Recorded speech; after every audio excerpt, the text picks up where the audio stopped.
sorrows make you lonely, when all the day and the night closes in.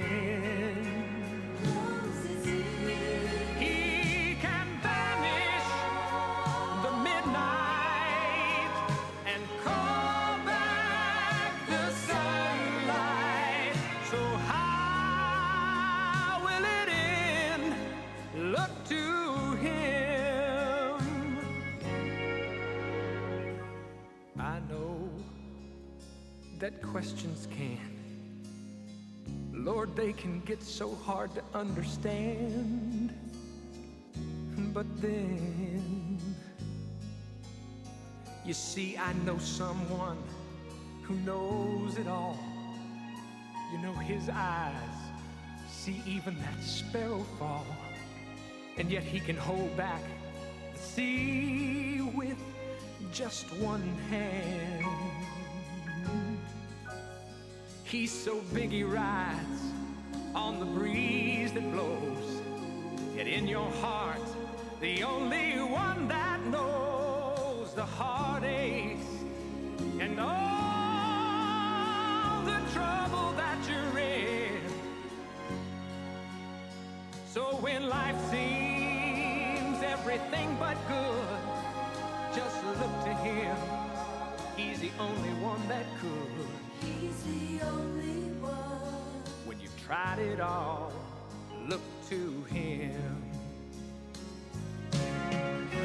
Look to him and him only.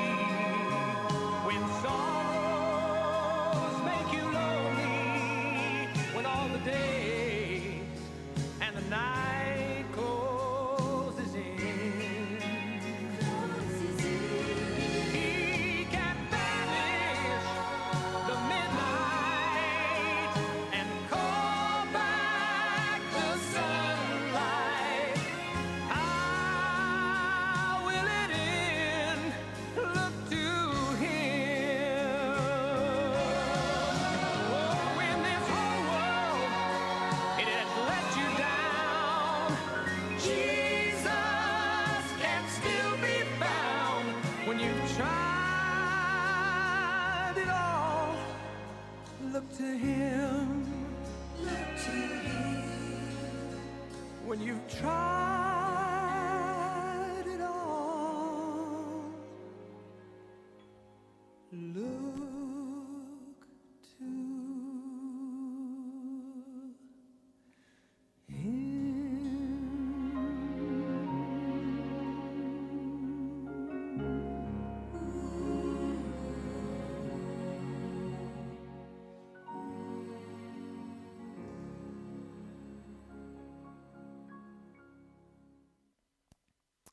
Amen. Let's go ahead and open our Bibles this evening to 1 Corinthians chapter 10.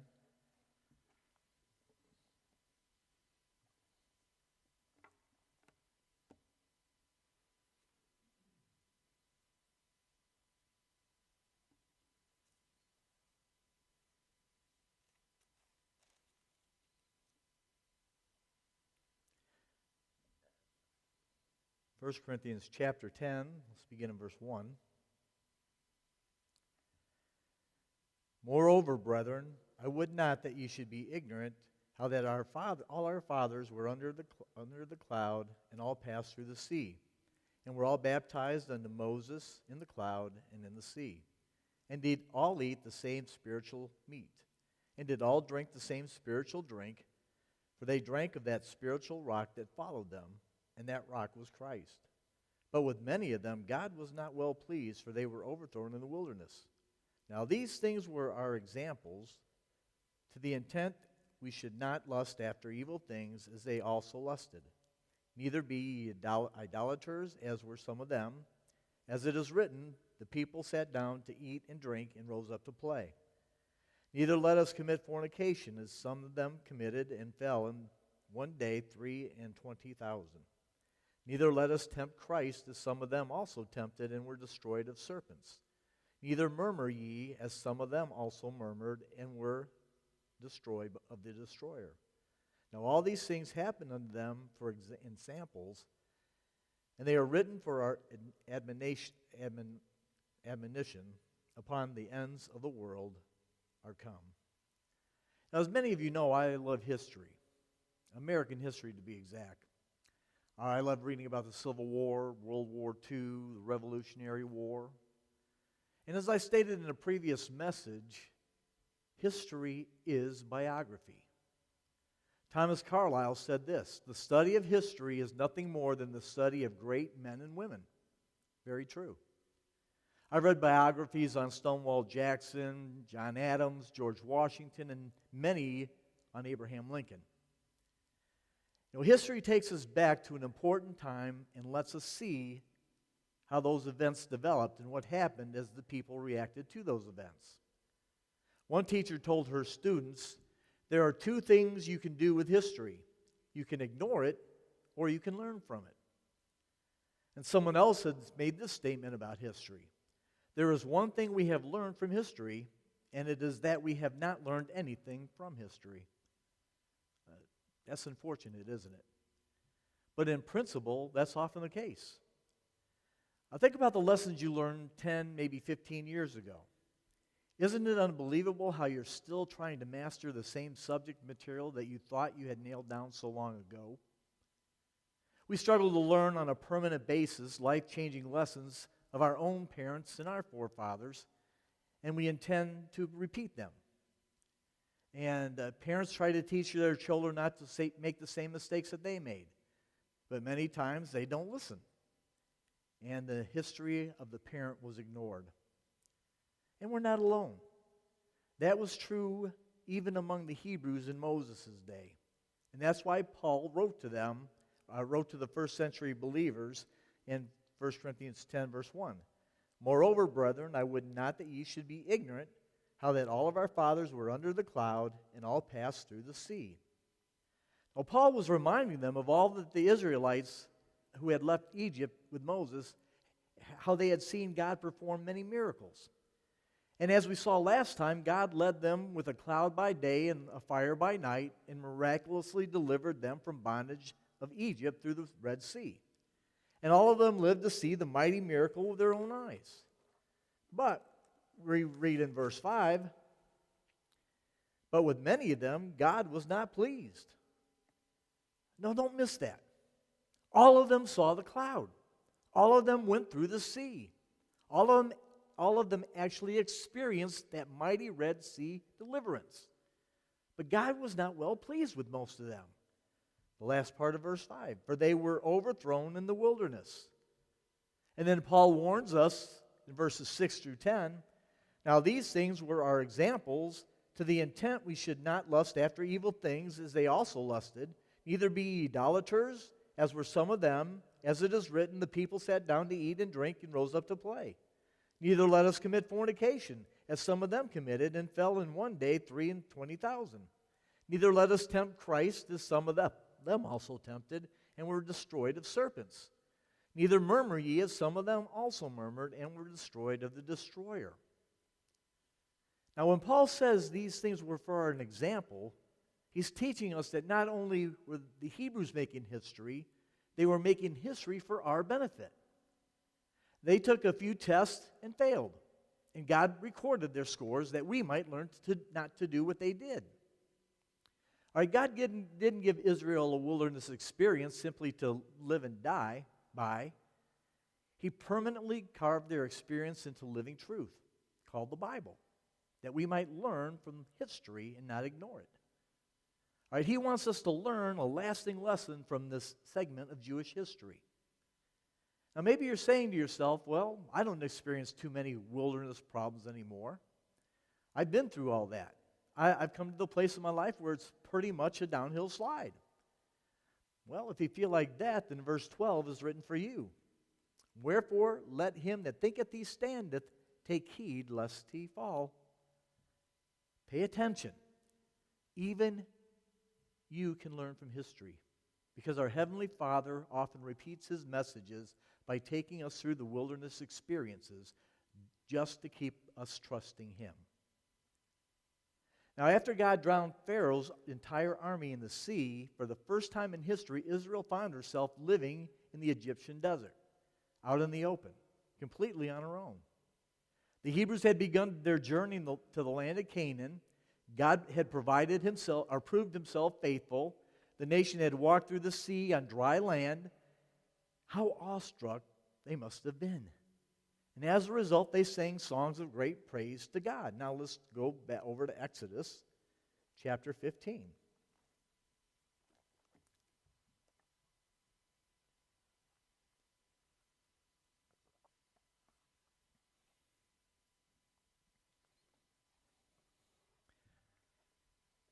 Beginning in verse 1. Then sang Moses and the children of Israel this song unto the Lord, and spake, saying, I will sing unto the Lord, for he hath triumphed gloriously. The horse and his rider hath he overthrown, or he has he thrown into the sea.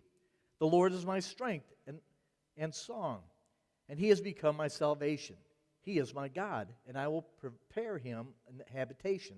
My father's God, and I will exalt him. The Lord is a man of war, the Lord is his name. Pharaoh's chariots and his host he hath cast into the sea. His chosen captains were also drowned in the Red Sea. The depths have covered them. They sank unto the bottom as a stone. Thy right hand, O Lord, is become glorious in power. Thy right hand, O Lord, hath dashed in pieces the enemy. And in the greatness of thine excellency thou hast overthrown them that rose up against thee, which thou sentest forth thy wrath, which consumed them as stubble. And with the blast of thy nostril the waters were gathered together, the flood stood upright as a heap, the depths were congealed in the heart of the sea. The enemy said, I will pursue, I will overtake, I will divide the spoil. My lust shall be satisfied upon them. I will draw my sword, my hand shall destroy them. Thou didst blow with thy wind, the sea covered them. They sank as lead to the mighty waters. Who is like unto thee, O Lord, among the gods? Who is like thee, glorious in holiness, fearful in praises, doing wonders? Thou stretchest out thy right hand, the earth swallowed them. Thou in thy mercy hast led forth the people which thou hast redeemed. Thou hast guided them in thy strength unto thy holy habitation. The people shall hear and be afraid.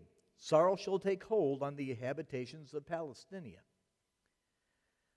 Then the dukes of Edom shall be amazed, the mighty men of Moab, trembling shall take hold upon them, all the inhabitants of Canaan shall melt away.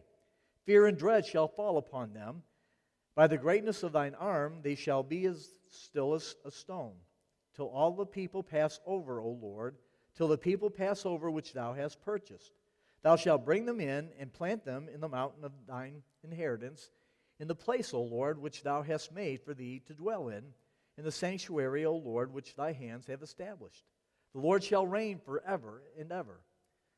For the horse of Pharaoh went in with his chariot and with his horsemen into the sea, and the Lord brought again the waters of the sea upon them, but the children of Israel went on dry land in the midst of the sea.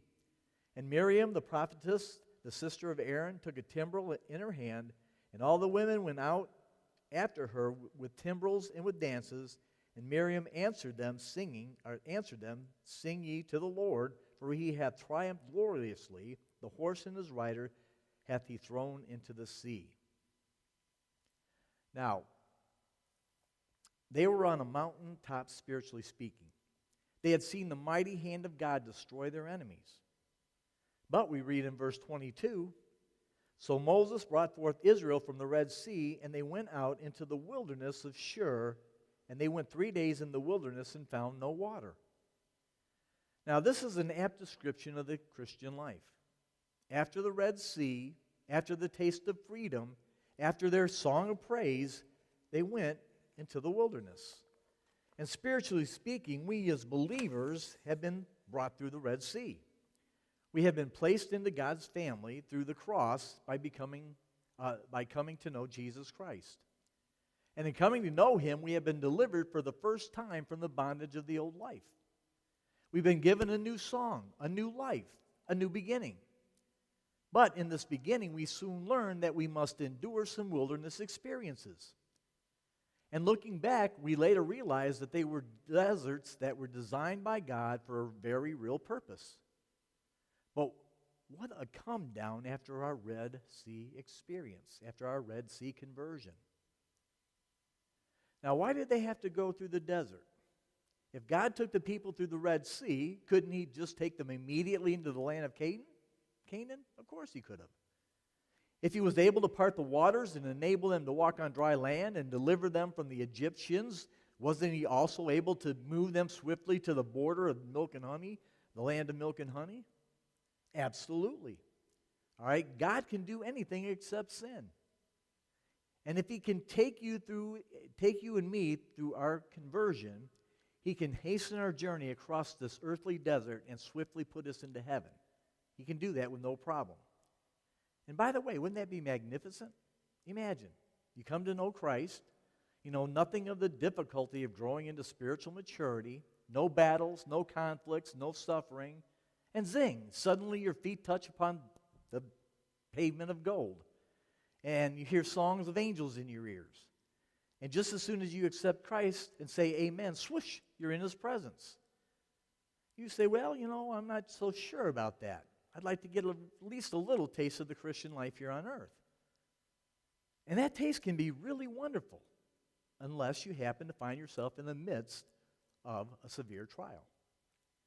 And when you're being tested, really tested, you long for heaven, right? Lord, come quickly. Take us out of here. This is crazy. We want to go home. You ache for heaven. And we question why we as Christians have trials and heartaches. All right, why do we have to go through the wilderness experiences? Well, for one thing, God wants to test us. And that's why he led Israel into the wilderness. Deuteronomy 8:2 says this, "And thou shalt remember all the way which the Lord thy God led thee these 40 years in the wilderness, to humble thee, and to prove thee, to know what was in thine heart, whether thou wouldest keep his commandments or no." So God puts us in the wilderness to test us, to stretch our spiritual muscles, so to speak. Our earthly wilderness experiences are designed to develop us into men and women of faith. And let's face it, our spiritual roots grow deep only when the winds around us are strong. And if we didn't have tests, then we would become spiritual wimps. But bring on the wilderness winds, and it's remarkable how we grow as our roots dig firmly into our faith. Now, in verses 22 through 27, we see the wilderness journey in miniature. Verse 22.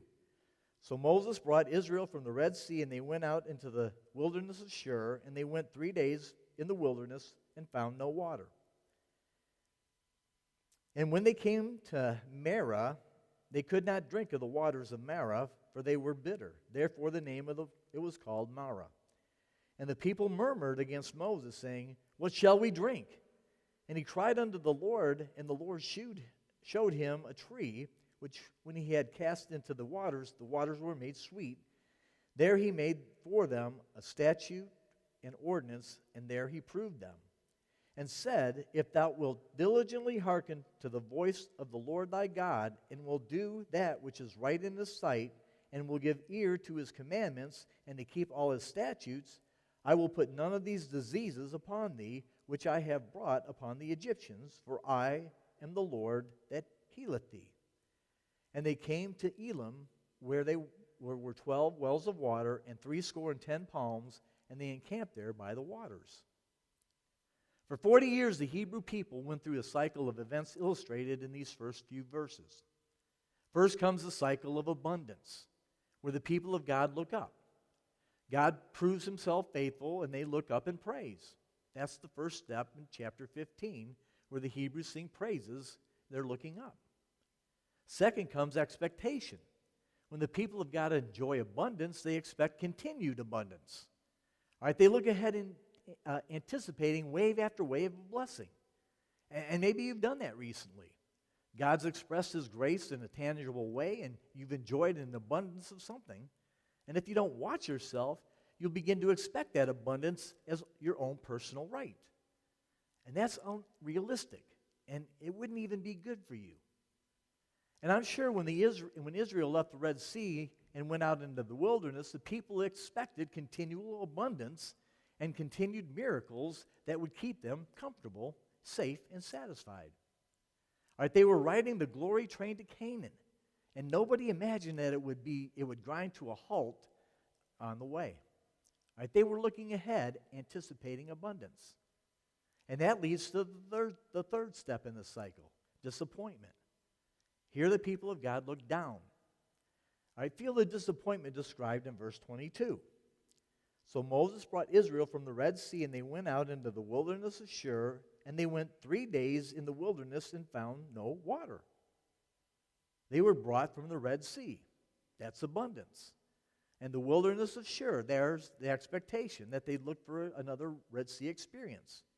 But they found no water. That's disappointment. And the Israelites began to look down and found no water. Even the water they finally found was bitter and undrinkable. Verse 23. And when they came to Marah, they could not drink of the waters of Marah, for they were bitter. Therefore the name of it was called Marah. So try as they might, they couldn't choke it down. All right, it's like dying of thirst in the middle of the ocean with only undrinkable salt water all around. Their frustration led them to disappointment. And that disappointment led to the fourth step, complaint. Verse 24. And the people murmured against Moses, saying, "What shall we drink?" Now remember, when the Israelites thought they were trapped by Pharaoh, they looked back toward Egypt. Now they began to regret leaving, and they resent Moses, and they look back. And when you complain and grumble as a child of God, it's usually because you're looking back to easier days. And that brings us to the fifth step in the cycle, provision. All right, it's called grace. You don't deserve it, but often when we are fussing and fuming, God steps in to provide us with what we need. And that's what happened to the people of Israel. Verse 25. And he cried unto the Lord, and the Lord showed him a tree, which when he had cast it in the waters were made sweet. There he made for them a statute and ordinance, and there he proved them. Now notice those last three words. There he proved them. That's why they were in the wilderness in the first place. No child of God just happens to move into the wilderness. God designs the wilderness test to try us. In verse 26. And he said, "If thou wilt diligently hearken to the voice of the Lord thy God, and will do that which is right in his sight, and will give ear to his commandments, and keep all his statutes, I will put none of these diseases upon thee, which I have brought upon the Egyptians, for I am the Lord." Schofield could have, in my Bible, written above verse 26, learn from history. The Lord told the Israelites, "If you walk in obedience to me, I'll surround you with my protection. You'll be tested, but I promise I'll come through with every provision that you need. I won't say yes to all your greeds, but I will satisfy your needs." And hence verse 27 tells us, "And they came to Elim, where were 12 wells of water, and 70 palm trees, and they encamped there by the waters." So first the wilderness, and then finally the water. They were led to an oasis. So let's review the whole cycle to make sure that we understand it. Abundance, we look up. Expectation, we look ahead. Disappointment, we look down. Complaint, we look back. Provision, we look around. Now picture this as an imaginary wheel in time that turns round and around. You and I are somewhere on that wheel right now. And often we begin and end at the same place, only to repeat it. Why? We're back where we started from, because people don't learn from history. We should, but in our frail humanity, we don't. Now, I want to dedicate the remaining time to all grumblers. And you know who you are. Exodus 16 and 17 give 3 life illustrations of the very cycle that we just looked at. God put his people through 3 circumstances, 3 enduring tests that we need to look at: time, hunger, and thirst. So let's look at the test of time. Look at chapter 16, verse 1.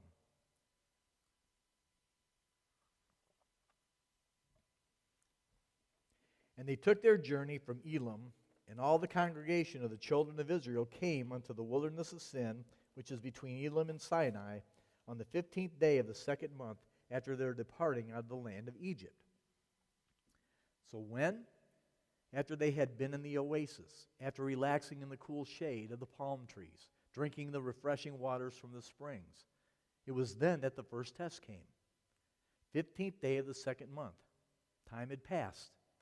In verse 57, if we read with a careful eye, we learn that it only took them 3 days to find the water that they had enjoyed. But now it's been a month and a half, 40 days, all right? I'll call that a test of time. They were in the midst of the wilderness with unrealistic expectations. All right, we thought we were through with these parched days in the wilderness. We were there already for 3 days. Why do we have to go back? And guess what? Out came the complaints. Verse 2. And the whole congregation of the children of Israel murmured against Moses and Aaron in the wilderness. All right, why were they grumbling? Again, they were looking back. Verse 3. And the children of Israel said unto them, Would to God we had died by the hand of the Lord in the land of Egypt, when we sat by the fresh pots, and when we did eat bread to the full, for ye have brought us forth into this wilderness to kill this whole assembly with hunger. All right, they're thinking back to the days when there was plenty. Good old Egypt. All right, they had all that they could ask for and then some more. Now, does that sound a lot like your life? If so, it's time to learn a timeless lesson. If you focus on the past, it won't be long before complaints start spewing from your mouth. You'll remember a long ago time through rose-colored glasses of memory when something was easier and more comfortable than it is today. And as you compare then and now, I guarantee it, you will grumble. And we look back nostalgically on what was once a pleasant situation, at which time, even then, we were probably looking back longingly to an even more pleasant time. And isn't that dumb? All right, you may be grumbling right now about your current situation, but chances are good that 2 years from now, you'll be looking back on this moment and saying, oh, for the good old days. Boy, wasn't it great back then? Well, we were great. You know, Carly Simon wrote a song entitled, These Are the Good Old Days. All right, right now, these are the good old days. Cyrus Curtis, who once owned the Saturday Evening Post, had a sign hanging in his office that said, yesterday ended last night. Very true, right? It was his way of reminding himself that the past is done, and we should be looking forward, not back. We somehow forget that in June of this year, we grumbled because we were focusing on May of last year, at which time we grumbled because we were focusing on April of the year before. But it wasn't as good as July of the year before that. We need to stop that, right?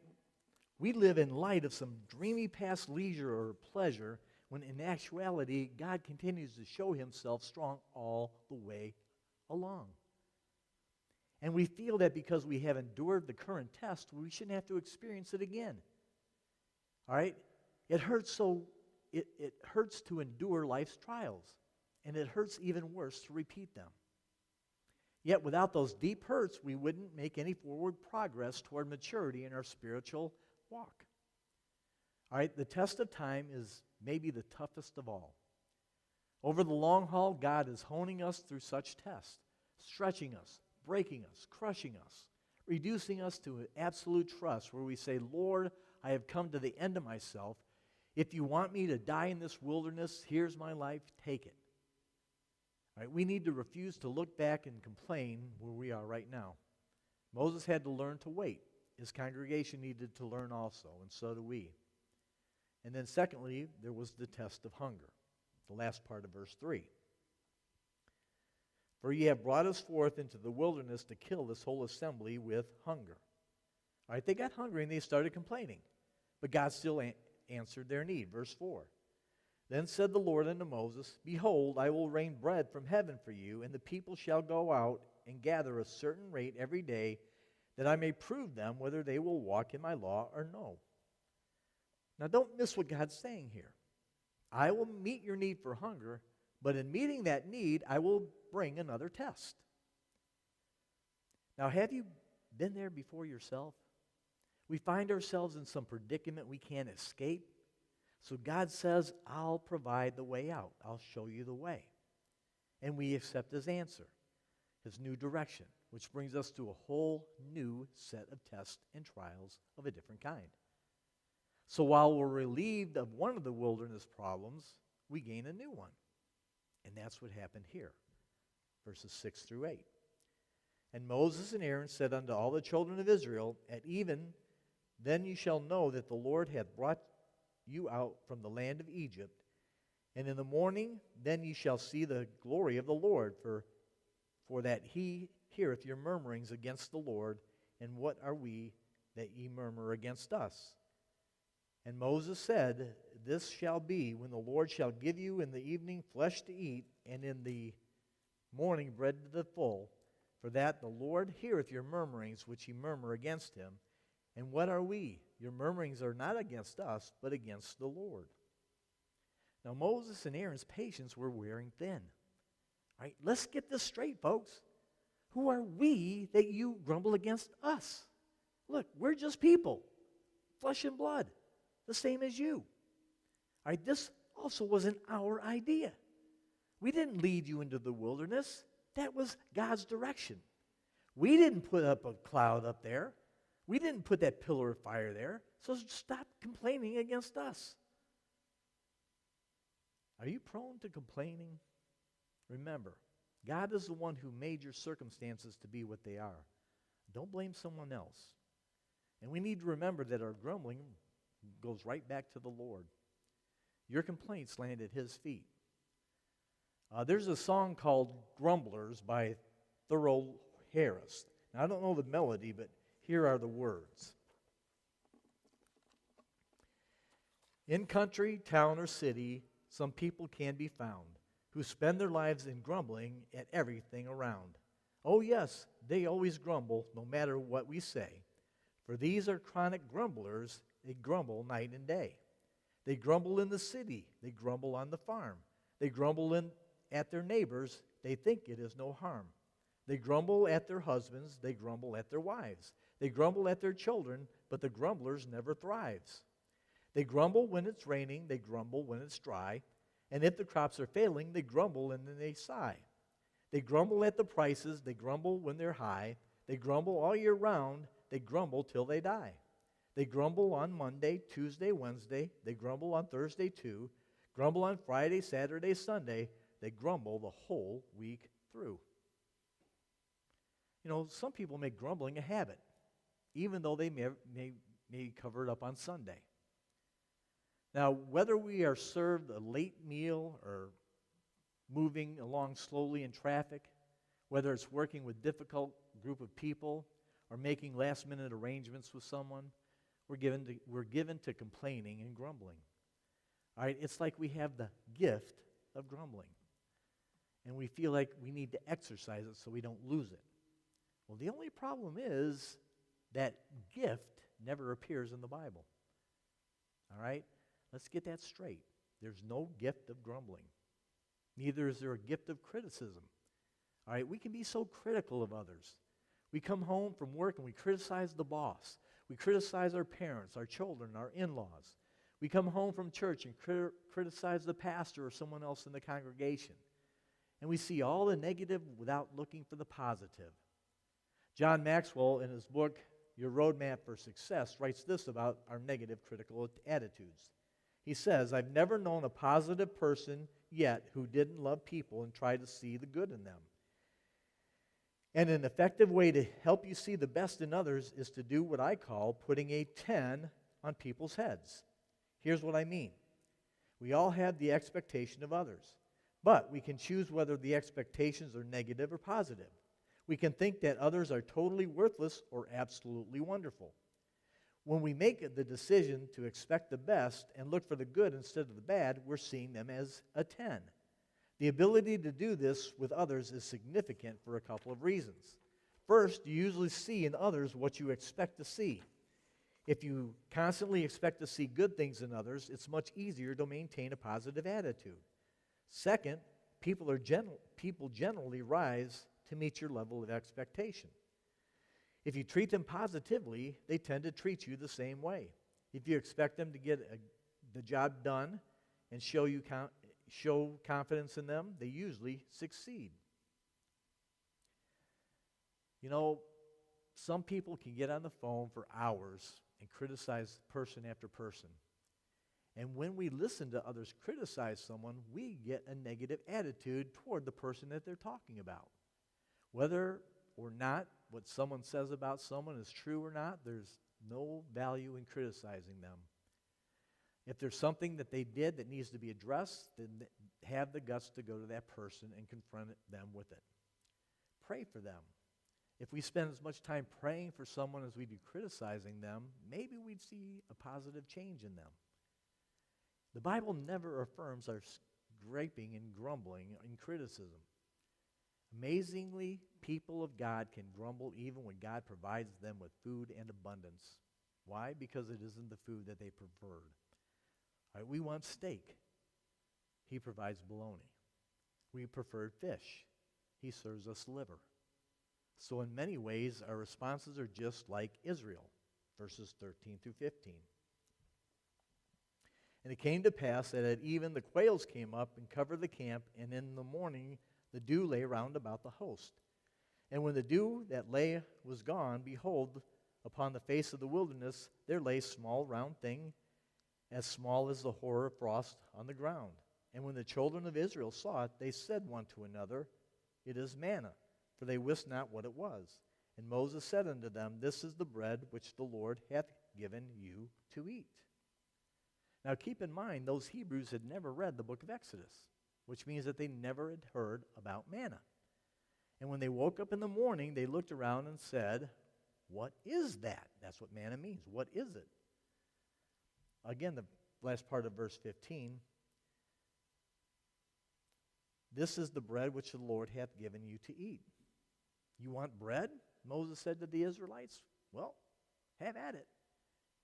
There's a wilderness full of it. Verse 35 tells us, And the children of Israel did eat manna 40 years until they came to the land inhabited. They did eat manna until they came unto the borders of the land of Canaan. All right? And that's what I call abundance. But you know something? They didn't like that either. All right, here they were in the middle of the wilderness with plenty of bread, and it just wasn't the bread that they preferred. They loathed it. Even though we read in Psalm 78, verses 24 and 25, and had rained down manna upon them to eat, and had given them of the corn of heaven, man did eat angels' food. Every morning the angels brought down this heavenly catered meal and spread it before them. The Israelites didn't have to work for it. They didn't have to grind the flour. They didn't have to knead the dough or bake it over a fire. All they had to do was eat it. But they still didn't like it. All right? Do you know why? Because they looked and they looked back and compared it to what they had once enjoyed. And so they grumbled. Numbers 11, verses 5 through 6. We remember the fish which we did eat in Egypt freely, the cucumbers and the melons and the leeks and the onions and the garlic. But now our soul is dried away. There is nothing at all besides this manna before our eyes. Just imagine. Maybe they baked it, boiled it, broiled it, put it in sandwiches or manna-wiches. Some of you got it. Maybe they did everything that you could think of to do to it. They never went hungry. But you know what? They still didn't like it. And that's the way grumblers are.